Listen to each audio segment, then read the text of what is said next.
আপনি কি জানেন গুরু পূর্ণিমা ২০২৫ সালে একটি বিরল জ্যোতিষশাস্ত্রীয় ঘটনা ঘটতে চলেছে? এই বছর গুরু পূর্ণিমায় বৃহস্পতির শক্তিশালী যোগ সৃষ্টি হতে চলেছে, যা ৫টি রাশির ভাগ্যকে উজ্জ্বল করে তুলবে। এমনকি লটারি জেতার মতো ঘটনাও ঘটতে পারে। তাই ভিডিওটি পুরোটা দেখুন এবং শেষে কমেন্ট করুন। ২০২৫ সালের গুরু পূর্ণিমা পড়ছে ১০ই জুলাই। প্রথমেই কথা বলি মিথুন রাশি নিয়ে। এই সময় বৃহস্পতি মিথুনে অবস্থান করছে, অর্থাৎ নিজের রাশিতে।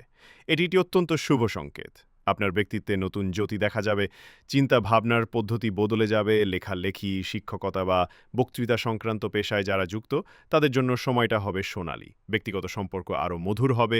জীবনে উন্নতি পেতে এই সময় আত্মবিশ্বাস এবং সাহসকে নিজের সঙ্গী করে তুলুন। দ্বিতীয় সৌভাগ্যবান রাশি কন্যা রাশি। এই সময় আপনার শেখার আগ্রহ তুঙ্গে থাকবে, নতুন কিছু শিখতে পারবেন। হতে পারে সেটা কোনো ওয়ার্কশপ, অনলাইন কোর্স কিংবা উচ্চশিক্ষা।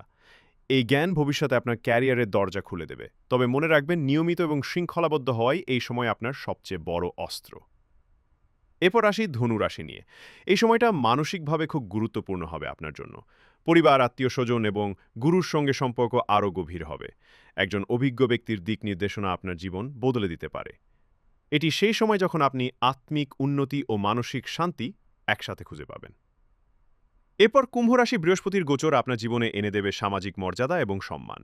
নতুন প্রজেক্ট বা উদ্যোগ শুরু করার এটাই সেরা সময়। বিশেষ করে যদি আপনি কোনো পার্টনারশিপ ভিত্তিক কাজ করতে চান, তাহলে আপনি সফল হবেন। সহযোগিতা এবং গ্রুপ ওয়ার্কে আপনি পাবেন সর্বোচ্চ ফল।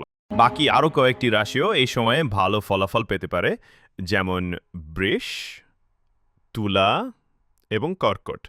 তবে আপনার কুণ্ডলী অনুযায়ী ফল ভিন্ন হতে পারে, তাই ব্যক্তিগত জ্যোতিষ পরামর্শ নেওয়া সব সময়ই ভালো।